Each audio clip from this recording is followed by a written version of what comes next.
तो अभी बात करने वाले operation of transformer under loaded condition, मतलब जो ट्रांसफार्मर है उसको हम लोग ऑन लोड कंडीशन पर चलाएंगे और जो इंपॉर्टेंट कंक्लूजन है उसके बारे में हम लोग बात करेंगे। तो यहाँ पर अगर हम लोग देखें, यहाँ पर हमने इससे पहले बात किया, जब हम लोग ट्रांसफार्मर को नो लोड पर चलाते हैं तो ऐसे केस में जो पावर फैक्टर होता है वो कैसा होता है, पुअर होता है। जब हम लोग ऑन लोड चलाते हैं तो ऐसे केस में जो पावर फैक्टर होता है वो इंप्रूव करता है। और जैसे कि हमने बात किया था, जब ट्रांसफार्मर के सेकेंडरी के साथ हम लोग लोड कनेक्ट कर देते हैं तो ऐसे केस में होता क्या है, जो सेकेंडरी उसमें करंट फ्लो होता है जिसकी वजह से सेकेंडरी में बनती है फ्लक्स, और जो सेकेंडरी की जो फ्लक्स है वो प्राइमरी की फ्लक्स को क्या करती है, अपोज करती है, आई मीन मेन फ्लक्स को अपोज करती है। उसके वजह से होता क्या है, जो ओवरऑल जो फ्लक्स है वो कम होने लगती है हमारे ट्रांसफार्मर में। तो ये जो ओवरऑल जो फ्लक्स है इसे हमें क्या करना होता है, कांस्टेंट रखना होता है। तो ये कांस्टेंट रखने के लिए हम लोग क्या करते हैं, प्राइमरी है उसमें हम लोग करंट फ्लो करवा देते हैं जिसको हम लोग बेसिकली बोलते हैं काउंटर बैलेंस करंट। तो जो काउंटर बैलेंस करंट है वो करता क्या है, जो काउंटर बैलेंस करंट है सेकेंडरी की जो फ्लक्स है उसे क्या करने का काम करता है, न्यूट्रलाइज करने का काम करता है, जिसके वजह से हमारे ट्रांसफार्मर में जो ओवरऑल जो फ्लक्स है वो कांस्टेंट बनी रहती है। जो ओवरऑल जो फ्लक्स है वो कांस्टेंट ही होती है, ओवरऑल फ्लक्स में जो चेंज होता है वो ना के बराबर में होता है। तो वो कॉन्सेप्ट के बारे में भी हम लोग यहाँ पर बात करेंगे। तो यहाँ पर अभी अगर हम लोग देखें, यहाँ पर हमने कंसीडर किया है, ये हमने कंसीडर किया है ट्रांसफार्मर। यहाँ पर ये प्राइमरी वाइंडिंग के साथ हमने सोर्स कनेक्ट किया है, सेकेंडरी वाइंडिंग के साथ हमने कनेक्ट किया है लोड। वाइंडिंग का जो रेसिस्टेंस है उसको हम लोग जीरो एज्यूम करते हुए चल रहे हैं। तो यहाँ पर अगर हम लोग देखें, प्राइमरी के साथ एसी कनेक्ट करने की वजह से होगा क्या, प्राइमरी में फ्लो होगा करंट, राइट। प्राइमरी में करंट फ्लो होगा जिसकी वजह से होगा क्या, फ्लक्स बनेंगे, और वो जो फ्लक्स है कुछ इस तरीके से फ्लो होगी, और जो फ्लक्स है सेकेंडरी वाइंडिंग के साथ लिंक करेगी जिसके वजह से सेकेंडरी वाइंडिंग में बनेगा ईएमएफ E2, और ये सेकेंडरी वाइंडिंग के साथ एसोसिएटेड जो करंट है उसको हमने कंसीडर किया I2। अब ये I2 करंट की वजह से जो फ्लक्स जो बनेंगी उसको हमने कंसीडर किया φ2। अब ये जो φ2 जो फ्लक्स है वो क्या करेंगी, ये जो मेन जो फ्लक्स है φ, इसे क्या करेगी, अपोज करेगी। तो हम लोग क्या करेंगे, ये जो φ2 जो फ्लक्स है इसका जो इफेक्ट है इसे न्यूट्रलाइज करने के लिए हम लोग करंट फ्लो करवाएंगे जिसको हम लोग बेसिकली बोलते हैं काउंटर बैलेंस करंट। तो यहाँ पर ये जितना भी हमने डिस्कशन किया उसको हमने यहाँ पर लिखा। अब तक हमें पता है प्राइमरी का जो ईएमएफ है वो E1, सेकेंडरी का जो ईएमएफ हमने जो कंसीडर किया है वो है E2, राइट। तो यहाँ पर अगर हम लोग देखें, जो फाई हमें जो दिखाई दे रहा है, यहाँ पर जो फाई है, ये जो फ्लक्स जो कोर के थ्रू जो फ्लो कर रही है उसको हमने कंसीडर किया मेन फ्लक्स φ1। तो ये जो φ1 है ये है क्या, ये है main flux. It is a main flux responsible for power transfer capability. जो φ1 है मेन फ्लक्स है और ये रिस्पॉन्सिबल है पावर ट्रांसफर कैपेबिलिटी के लिए। और यहाँ पर ये जो E1 हमें जो दिखाई दे रहा है ये है क्या, ये है प्राइमरी वाइंडिंग का ईएमएफ। E2 क्या है, सेकेंडरी वाइंडिंग का ईएमएफ। जो E1 है वो प्राइमरी वाइंडिंग का ईएमएफ है, और जो E2 हमें जो दिखाई दे रहा है वो क्या है, वो है सेकेंडरी वाइंडिंग का ईएमएफ। और यहाँ पर अगर हम लोग देखें, जो I2 हमें जो दिखाई दे रहा है वो क्या है, वो है सेकेंडरी करंट। जो I2 है वो क्या है, वो है सेकेंडरी करंट। और ये जो φ2 है वो है क्या, जो φ2 है वो सेकेंडरी की फ्लक्स है जो कि सेकेंडरी करंट की वजह से प्रोड्यूस हो रही है। तो यहाँ पर अगर हम लोग देखें, जो φ2 है वो सेकेंडरी फ्लक्स है जो कि I2 करंट की वजह से प्रोड्यूस हो रही है, और राइट। और ये जो φ2 जो फ्लक्स है वो क्या करेगी, अपोज करेंगे किसको, मेन फ्लक्स को। और यहाँ पर अगर हम लोग देखें, जो φ2 फ्लक्स का जो डायरेक्शन है वो मेन फ्लक्स के अपोजिट डायरेक्शन में होता है। Direction of φ2 flux and φ1 flux remain opposite. मतलब जैसे कि हमने बात किया, जो φ2 फ्लक्स का जो डायरेक्शन होता है वो ये मेन फ्लक्स के अपोजिट डायरेक्शन में होता है, φ1 फ्लक्स के अपोजिट डायरेक्शन में होता है, जिसकी वजह से जो φ2 जो फ्लक्स है मेन फ्लक्स, मतलब जो φ1 जो फ्लक्स है इसे क्या करने का काम करती है, इसे अपोज करने का काम करती है, जिसकी वजह से जो मेन फ्लक्स है जो कोई कोर के थ्रू फ्लो हो रही होती है उसका जो मैग्नीट्यूड है वो डीके करने लगता है, कम होने लगता है, राइट। तो यहाँ पर अभी अगर हम लोग देखें, यहाँ पर ये बहुत इंपॉर्टेंट है, जो मेन फ्लक्स, यहाँ पर ये जो मेन फ्लक्स जो बनती है, मेन फ्लक्स जो कि कोर में बन रही है, और ये सेकेंडरी करंट की वजह से जो फ्लक्स जो बन रही है φ2 फ्लक्स जिसको हम लोग बोल रहे हैं सेकेंडरी फ्लक्स। तो मेन फ्लक्स और जो सेकेंडरी फ्लक्स दोनों का जो डायरेक्शन होता है वो अपोजिट होता है, राइट। तो यहाँ पर अभी अगर हम लोग देखें, जैसे कि हमने बात किया, ये दोनों का डायरेक्शन अपोजिट होने की वजह से जो सेकेंडरी फ्लक्स होगी वो मेन फ्लक्स को अपोज करेगी, जिसके वजह से हम लोग करंट फ्लो करवाएंगे जिसको हम लोग बेसिकली बोलते हैं काउंटर बैलेंस करंट। ये जो काउंटर बैलेंस करंट है वो ये जो मेन फ्लक्स है इसके इफेक्ट को क्या करेंगे, न्यूट्रलाइज करेंगी। यहाँ पर अभी अगर हम लोग देखें, जैसे कि हमने बात किया, φ2 is opposing main flux due to which magnitude of EMF E1 decreases. जो ईएमएफ का जो मैग्नीट्यूड है वो डिके करने लगेगा, due to which additional current generate in the primary winding. Primary winding में एडिशनल करंट हम लोग जनरेट होगा, और ये जो करंट है इसको हम लोग बेसिकली बोलते हैं counter balance current. Counter balance current क्या करेगा, जो मैग्नीट्यूड है मेन फ्लक्स का उसको क्या कर देगा, इंक्रीज़ कर देगा, जिसकी वजह से जो E1 ईएमएफ जो है उसका जो मैग्नीट्यूड होगा वो इंक्रीज़ हो जाएगा। राइट। तो आप ऐसा भी लिख सकते हो या फिर आप डायरेक्टली इसको ऐसा भी लिख सकते हो कि जो मेन जो फ्लक्स है वो ये जो सेकेंडरी की जो फ्लक्स है मेन फ्लक्स को क्या करेगी, ∅1 फ्लक्स को अपोज करेगी, जिसके वजह से जो ओवरऑल जो फ्लक्स होगी वो रिड्यूस होने लगेंगी, मतलब जो मेन जो फ्लक्स होगी वो रिड्यूस होने लगेंगी, जिसके वजह से जो प्राइमरी इसमें एक करंट फ्लो होगा जो कि होगा काउंटर बैलेंस करंट। और ये जो काउंटर बैलेंस करंट है वो क्या करेगा, ये जो सेकेंडरी को जो फ्लक्स है उसे अपोज करने का काम करेगा, न्यूट्रलाइज करने का काम करेगा, जिसके वजह से जो कोर में जो फ्लक्स है उसका जो मैग्नीट्यूड होगा वो कांस्टेंट रहेगा।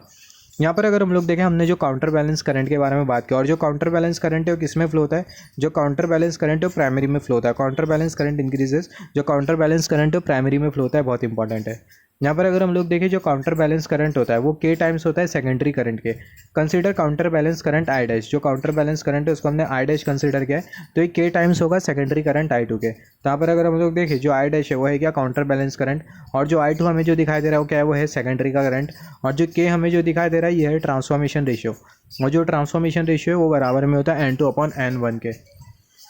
यहाँ पर अभी अगर हम लोग देखें, नोट डैट लोड, यहाँ पर तो हमने बात किया जब हम लोग लोड कनेक्ट करेंगे ट्रांसफार्मर के साथ तो ऐसे केस में क्या होगा, सेकेंडरी में फ्लक्स बनेगी जो कि मेन फ्लक्स को अपोज करेगी, काउंटर बैलेंस करंट आएगा जो कि सेकेंडरी फ्लक्स के इफेक्ट को न्यूट्रलाइज करने का काम करेगा, जिसकी वजह से जो फ्लक्स होगी वो लगभग कांस्टेंट ही होगी। ये सब हमने बात किया। अभी जो ट्रांसफार्मर के साथ हमने जो लोड जो लगा के रखा, ये जो लोड है वो 3 टाइप का हो सकता है, या तो रेसिस्टिव लोड हो सकता है, इंडक्टिव लोड हो सकता है, या फिर कैपेसिटिव लोड हो सकता है।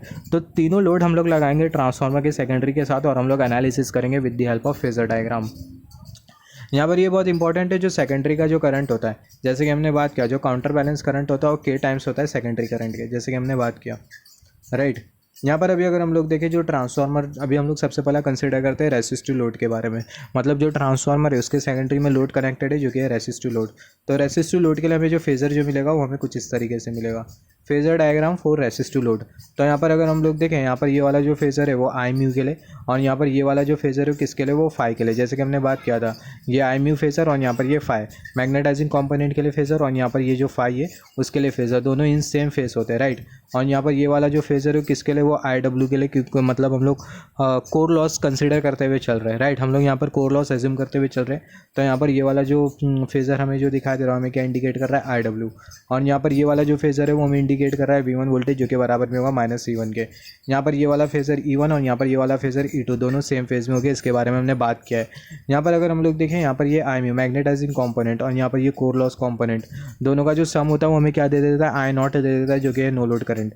तो कुछ इस तरीके से हमें मिल जाएगा नो लोड करंट। और यहाँ पर ये जो एंगल है इसको हम लोग बेसिकली बोलते हैं no load power factor angle, जो कि 70 to 75% होता है। इसके बारे में हमने बात किया है लास्ट लेक्चर में, राइट। जैसे कि हमने बात किया था, जो ∅0 है वो क्या है, वो है no load power factor angle जो कि 70 to 75% होता है। तो यहाँ पर अभी अगर हम लोग देखें, जो फेज़र हमने जो कंसीडर किया इसको कॉपी पेस्ट कर देते हैं यहाँ पर। तो जो सेम जो फेज़र है उसको हमने यहाँ पर कुछ इस तरीके से कॉपी पेस्ट कर दिया, सेम जो फेज़र है उसको हमने यहाँ पर कुछ इस तरीके से कॉपी पेस्ट कर दिया। यहाँ पर अभी अगर हम लोग देखें, जो ट्रांसफार्मर है उसके साथ सेकेंडरी लोड कनेक्टेड है, रेसिस्टिव लोड कनेक्टेड है, राइट। तो ऑब्वियसली काउंटर बैलेंस करंट भी फ्लो होगा, तो जो काउंटर बैलेंस करंट है उसका भी फेज़र हमें शो करना होगा। तो यहाँ पर अगर हम लोग देखें, ये वाला जो फेज़र हमें जो दिखाई दे रहा है ये किसके लिए, ये काउंटर बैलेंस करंट के लिए। और जैसे कि हमने बात किया था, जो काउंटर बैलेंस करंट और जो सेकेंडरी करंट है वो दोनों अपोजिट में होते हैं। काउंटर बैलेंस करंट और सेकेंडरी फ्लक्स दोनों अपोजिट में होते हैं, मतलब काउंटर बैलेंस करंट और सेकेंडरी का करंट दोनों अपोजिट में होते हैं। तो यहाँ पर अगर हम लोग देखें, ये वाला जो फेज़र है वो किसके लिए, काउंटर बैलेंस करंट के लिए, और यहाँ पर ये वाला जो फेज़र हमें जो दिखाई दे रहा है, ये वाला जो फेज़र है वो किसके लिए, वो सेकेंडरी करंट के लिए। तो बहुत अच्छे क्लियर है कि जो सेकेंडरी का करंट और जो काउंटर बैलेंस करंट है वो दोनों अपोजिट डायरेक्शन में होते हैं, क्योंकि दोनों का जो फेज़र है हम लोग अपोजिट ड्रॉ कर रहे हैं, राइट। जो बहुत इंपॉर्टेंट है, जो सेकेंडरी करंट और जो काउंटर बैलेंस करंट है दोनों का जो डायरेक्शन होता है वो अपोजिट होता है, जिसके वजह से दोनों का जो फेज़र होता है हमें कैसा मिलता है, अपोजिट मिलता है। I dash and I2 remain opposite. यहाँ पर ये जो आई डैश और जो I2 है वो दोनों कैसे रहेंगे, अपोजिट रहेंगे, राइट। सेकेंडरी करंट और जो काउंटर बैलेंस करंट है दोनों कैसे रहेंगे, अपोजिट रहेंगे। यहाँ पर अभी अगर हम लोग देखें, यहाँ पर ये E1 EMF और यहाँ पर ये E2 EMF, जैसे कि हमने बात किया था दोनों सेम फेज में रहेंगे, अलॉन्ग विथ सेकेंडरी का वोल्टेज जो कि हमने कंसिडर किया है V2। यहाँ पर अगर हम लोग देखें, वाइंडिंग का जो रेसिस्टेंस है उसको हम लोग 0 एज्यूम करते हुए चल रहे हैं, राइट। यहाँ पर अभी अगर हम लोग देखें, just wait for a second, हाँ, तो हमें कुछ इस तरीके से फेज़र मिलेगा। हमें कुछ इस तरीके से फेज़र बनाना होगा। जब हम लोग ट्रांसफार्मर को रेसिस्टिव लोड के साथ कनेक्ट करते हैं तो ऐसे केस में जो फेज़र डायग्राम होगा वो हमें कुछ इस तरीके से मिलेगा, जिसमें हमें ये लिखना होगा कि IMU और जो FIO सेम फेज़ में होंगे। और यहाँ पर अगर हम लोग देखें, यहाँ पर ये कोर लॉस कंपोनेंट और मैग्नेटाइजिंग कंपोनेंट दोनों का जो सम होगा हमें दे देगा नो लोड करंट। फिर उसके बाद हमें ये लिखना होगा कि जो I2 है सेकेंडरी करंट और I डैश जो कि बेसिकली काउंटर बैलेंस करंट दोनों अपोजिट में होते हैं, जिसकी वजह से दोनों का जो फेज़र है वो अपोजिट होता है। तो हमें कुछ इस तरीके से शो करना होगा फेज़र। अभी हम लोग कंसिडर करते हैं हमारा जो ट्रांसफार्मर है वो कौन से लोड के साथ कनेक्टेड है। हमारा जो ट्रांसफार्मर है वो कनेक्टेड है, just wait for a second,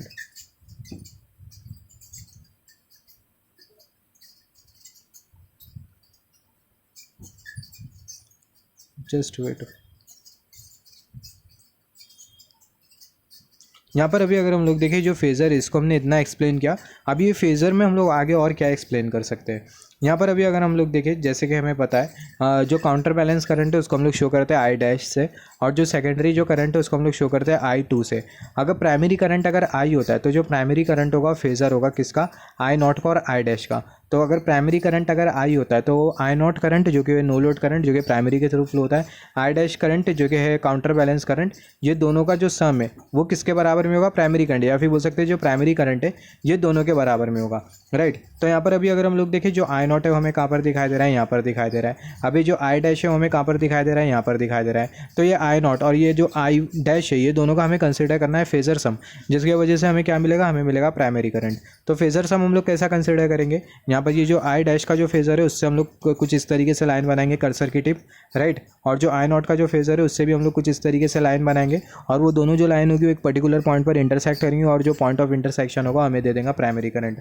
तो यहाँ पर अभी अगर हम लोग देखें, यहाँ पर हम लोग देख सकते हैं, यहाँ पर अभी अगर हम लोग देखें, यहाँ पर अभी अगर हम लोग देखें, यहाँ पर ये जो I डैश हमें जो दिखाई दे रहा है, I डैश मतलब जो काउंटर बैलेंस करंट का जो फेज़र है वहाँ से हमने कुछ इस तरीके से एक लाइन बनाया, राइट। और सिमिलरली यहाँ पर अभी अगर हम लोग देखें, यहाँ पर ये I0 हमें दिखाई दे रहा है, I0 का फेज़र, यहाँ से हमने कुछ इस तरीके से लाइन बनाया, दोनों जो लाइन होगी ये पॉइंट पर इंटरसेक्ट करेगी, राइट। फिर उसके बाद अगर हम लोग देखें ये पॉइंट ऑफ इंटरसेक्शन पर, ये पॉइंट ऑफ इंटरसेक्शन से हमें जो फेज़र जो मिल रहा है वो हमें क्या इंडिकेट कर रहा है, वो हमें इंडिकेट कर रहा है प्राइमरी करंट। तो यहाँ पर अभी अगर हम लोग देखें ये जो फेज़र हमें जो मिला ये हमें क्या इंडिकेट कर रहा है, प्राइमरी करंट I, जो कि बराबर में होगा I डैश और जो I0 है उसके वेक्टर सम के, राइट। यहाँ पर अभी अगर हम लोग देखें, यहाँ पर ये प्राइमरी करंट का फेज़र, और यहाँ पर अभी अगर हम लोग देखें यहाँ पर ये प्राइमरी करंट का फेज़र हमने कंसिडर किया है।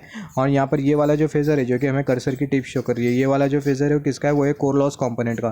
तो यहाँ पर ये कोर लॉस कंपोनेंट का फेज़र और यहाँ पर ये प्राइमरी करंट का फेज़र हमें दिखाई दे रहा है। दोनों के बीच का जो एंगल है उसको हमने कंसिडर किया है 5-1 एंगल, राइट। और यहाँ पर ये वाला जो एंगल है I0 और IW के बीच का वो था 5 नॉट एंगल, जो कि कौन सा एंगल था, जो कि था basically power factor angle, no load power factor angle.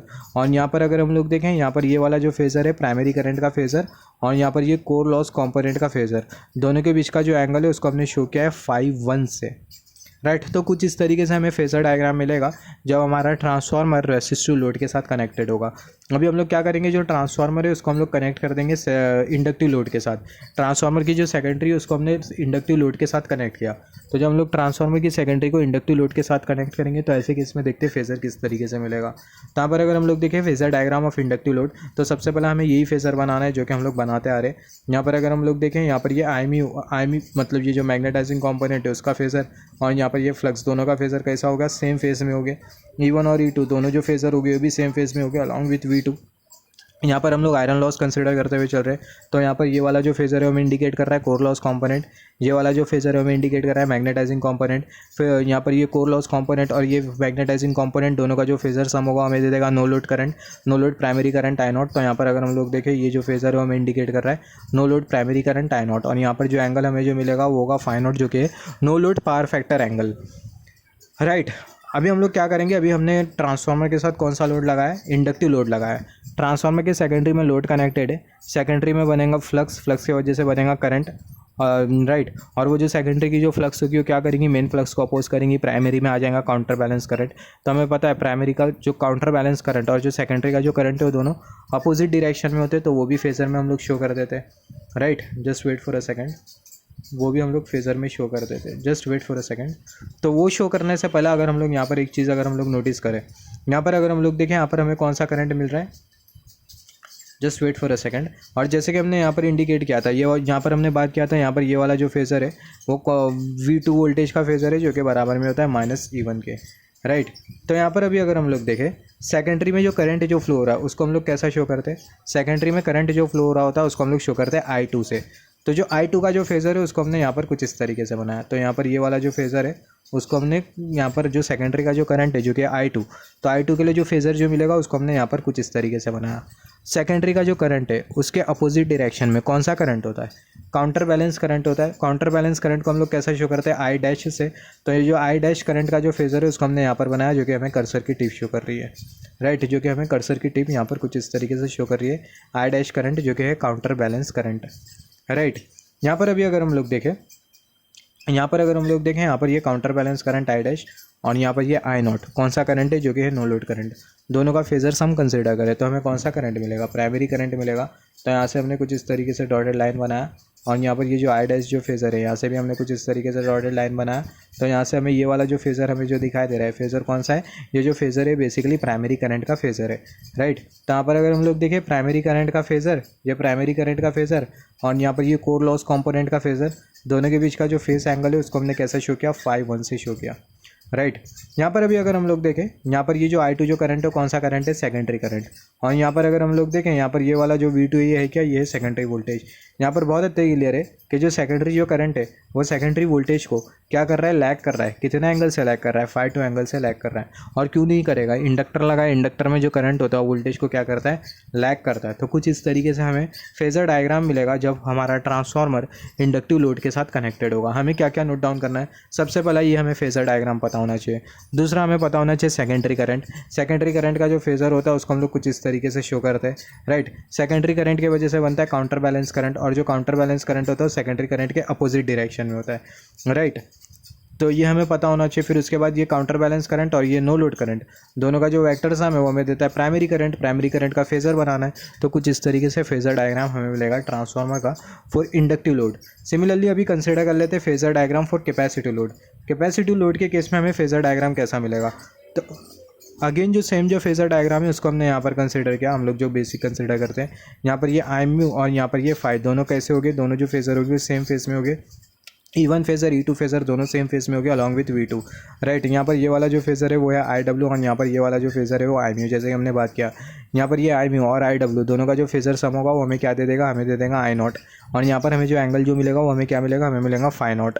यहाँ पर अगर हम लोग देखें, यहाँ पर ये वाला जो फेज़र है वो इंडिकेट कर रहा है V2 जो कि बराबर में होगा -E1 के, राइट। तो यहाँ पर अभी अगर हम लोग देखें जो लोड जो लगा कौन सा लोड है, कैपेसिटिव लोड है। इंडक्टिव लोड में अगर हम लोग देखें जो करंट है वो क्या कर रहा था, सेकेंडरी का करंट I2 जो करंट है वो क्या कर रहा था, वो लैग कर रहा था V2 वोल्टेज को, राइट। अभी अगर हम लोग देखें जो लोड है वो कैसा लोड है, कैपेसिटिव लोड है। कैपेसिटिव लोड में जो करंट है वो क्या करता है, वोल्टेज को लीड करता है, राइट। तो यहाँ पर अगर हम लोग देखें I2 का जो करंट है उसको हमने यहाँ पर कुछ इस तरीके से शो किया। I2 का जो करंट है उसको हमने यहाँ पर कुछ इस तरीके से शो किया जो कि V2 वोल्टेज को क्या कर रहा है, लीड कर रहा है। तो यहाँ पर अगर हम लोग देखें I2 current leading V2 voltage bye an angle, यहाँ पर ये एंगल हमने शो कर दिया φ2।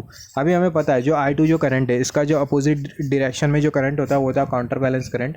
तो जो काउंटर बैलेंस करंट है उसको हमने यहाँ पर कुछ इस तरीके से शो किया I डैश। यहाँ पर अभी अगर हम लोग देखें, यहाँ पर हमें बेसिकली मिलेगा I नॉट करंट और यहाँ पर ये I डैश करंट। दोनों का जब हम लोग फेज़र सम करेंगे ना तो हमें क्या मिल जाएगा, हमें मिल जाएगा प्राइमरी करंट। तो कुछ इस तरीके से हमें बेसिकली फेज़र डायग्राम मिलेगा for the transformer under capacity load. हमें पता होना चाहिए कैपेसिटी लोड में जो करंट लीड करेगा वोल्टेज को, और इंडक्टिव लोड के केस में क्या होगा, जो करंट होगा वोल्टेज को क्या करेगा, लैग करेगा।